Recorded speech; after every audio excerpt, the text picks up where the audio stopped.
Yun. Good morning. Nandito naman ulit tayo sa San Vicente, Tunga, Leyte. So itutuloy po natin nung unang video. Pinakita ko po sa inyo ang lot B at C. This time, papakita ko naman po sa inyo yung lot D. So umpisahan na po natin dito. Punta muna tayo dito sa kalsada. So asan na ba yung ayan. Tingnan po natin yung boundary. Yung boundary po, ito po. Yan.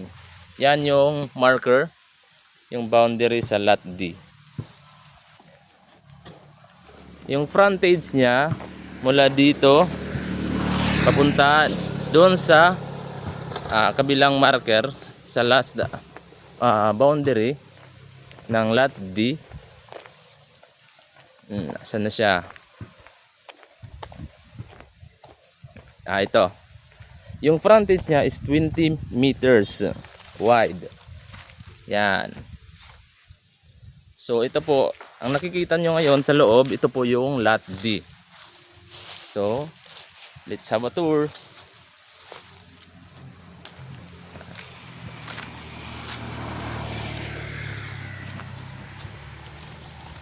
Yan, along the barangay road po. At uulitin ko lang po, mula dito sa property papunta doon sa highway is 600 meters ang distance niya. Malapit lang po. So, bagong linis lang po ang lot D at lot E, kaya medyo nahuli po kami ng pag-video. Ito po siya. Ito po yung loob ng lot D.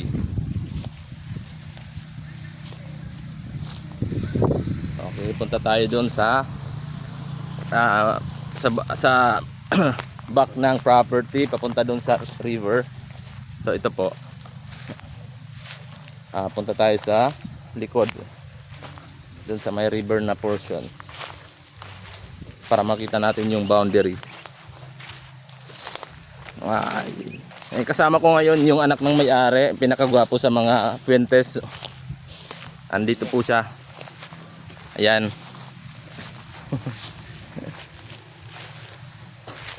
Yan. Ito po yung lot D. Ito po yung likod ng lot D. Yan. Makikita niyo po dito yung river. Saka mahangin, no? Presko yung hangin.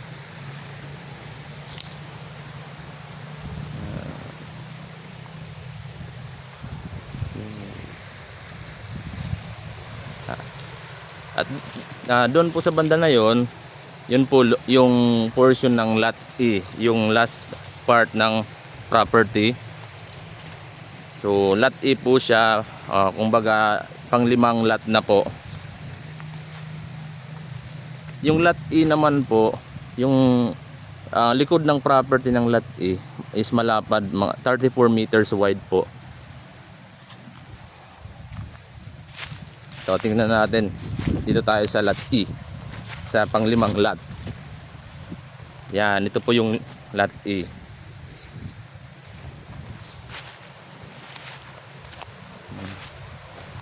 And this is the river behind the property. Ang daming bato.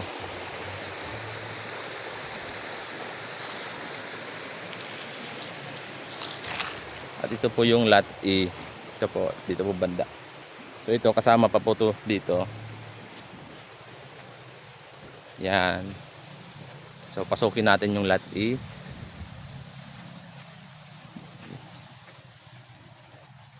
Kakalinis lang po. Yes. So this is the lot E. Yung nakikita nyo doon, kung may nakikita kayong blue na plastic, yun yung boundary ng lot E along the barangay road. So pupuntahan po natin. Ito po yung lot E, pinaka last na portion ng property, the lot A or lot 5. Kalilinis lang po ito. Yan.